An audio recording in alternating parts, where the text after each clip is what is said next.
What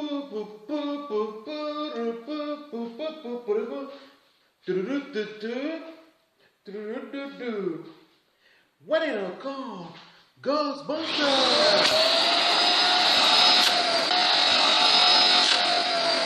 Kitchen baking soda all up on the floor. Police banging on the door while gripping the 44. I was just a youngin', but this type of shit I seen before.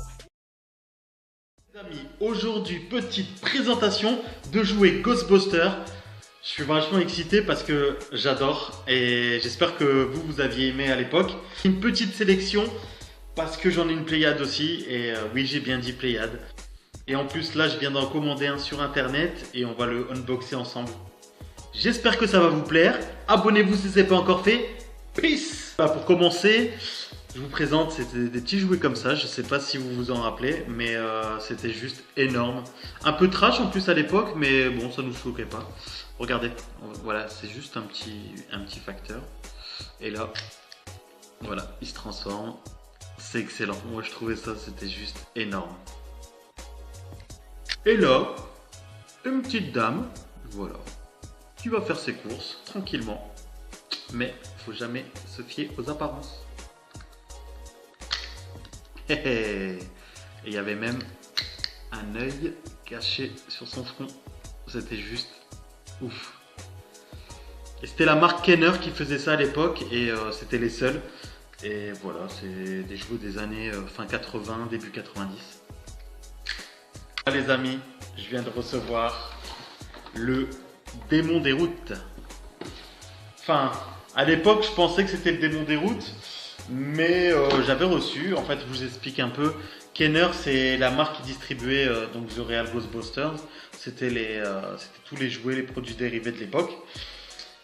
Et en fait, en Europe, c'était juste les Néerlandais, voilà, le Pays-Bas qui distribuait ça. Et donc, bah voilà, moi quand j'ai ouvert, j'ai lu ça. J'ai dit Snellweg Spook. Et là, on m'a dit, mais retourne la boîte. Je fais, ah, merci.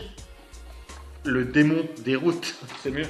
Enfin, moi je l'avais lu, Démon des routes. Je pensais déjà parler espagnol à l'époque. Ça se transforme et en fait, ce qui est bien, c'est que bah déjà j'ai la boîte, ce qui augmente sa cote. Et voilà, c'était une coccinelle jaune qui se transformait en espèce de démon des routes, mais bon, c'est plus une montre religieuse, hein, mais bon, voilà, c'est le démon des routes. Quand vous cherchez ce jouet-là, des fois, il n'y a pas le moteur. Et le moteur, il joue tout, en fait, c'est ce qui transforme la voiture en démon. Donc voilà, bah écoutez, je vais l'ouvrir devant vous. Allez, c'est parti.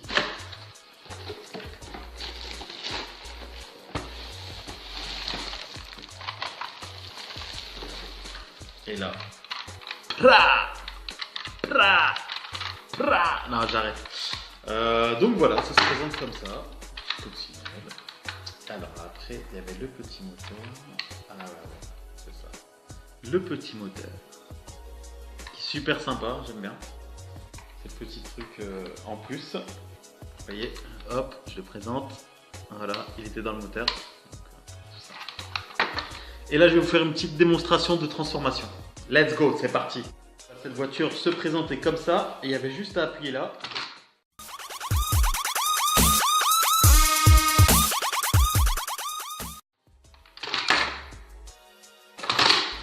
Voilà, c'était la petite démonstration. J'adore. Et voilà, ces jouets, c'était juste ouf. Et j'avais quasi toute la collection à l'époque. Donc voilà, c'est des bons souvenirs. Moi, je vous conseille, gardez vos jouets.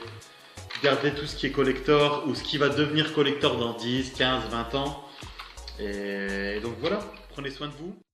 Basique, simple, basique.